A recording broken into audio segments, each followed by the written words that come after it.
Yo, what's going on, everybody? It's another episode of Dopes and Dope. How y'all doing out there? Hope y'all doing well today. It is so cold in Chicago right now. We just got like 2 feet of snow. It's freezing out. The roads are horrible. People cannot drive. And I just got back from a funeral not too long ago, so hoping your day is going a lot better than mine. Wanted to get on and talk to you guys about something.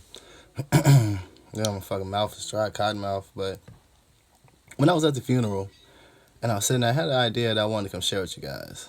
I was at a funeral for a friend of mine who passed away. Wasn't from COVID, so gotta let that be known. Nowadays, whenever you hear about anybody dying, you automatically think COVID. But it was a tragic accident, early 30s, and when somebody young dies, it's a real gloomy, sad type of funeral, because of the thought of the potential of the life that could have been lived brings to light your eventual mortality. So it's a real sad time. But when I was sitting there soaking it all in, I just thought to myself, like, they say funerals are supposed to be a celebration of life, but there's nothing celebratory about a funeral at all. Like, you dress in all black, sad music, it's not a celebration. Like, I really believe I believe funerals should be like a concert or like a stand-up show or a roast or, something just a little bit more fun. Well, hear me out, people, My mother's funeral was fucking hilarious. Like, my mother died when I was a sophomore in high school. Tragic car accident, unexpected, sad shit, life-altering, yeah. But the funeral, hilarious. Let me tell you a little bit about my mother. She was a complicated, unique woman, to say the least. She sold crack, but had a heart of gold. So at her funeral, it was a lot of people there, and it was a mixture of a lot of people. So it was some crackheads, some non-crackheads, a lot of borderline crackheads. It was great. Like, you'll get a family member, get up there, say something nice and touching, almost bring you to tears. Then you'll get one of her crackhead friends come up there in a dirty, wrinkled suit, fucked up, talking about how my mother was one of the realest bitches to ever move dope.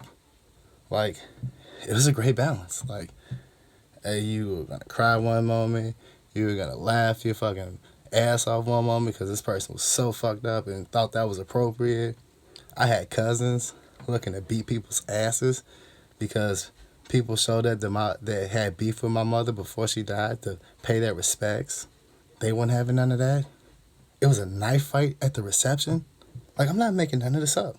Like, I seen a dude butterfly knife for the first time, pull it out smooth. I was like, oh my God. Like, it was such a shit show that I was so distracted that I didn't cry once during the funeral. And like, a lot of people would hear that and say that was some ratchet shit. But it was exactly what I needed to get through that moment.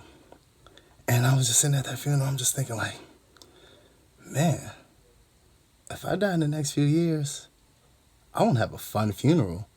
Like, I don't want none of that, oh, he died so young, he has all. No, I want to motherfucking have a party funeral.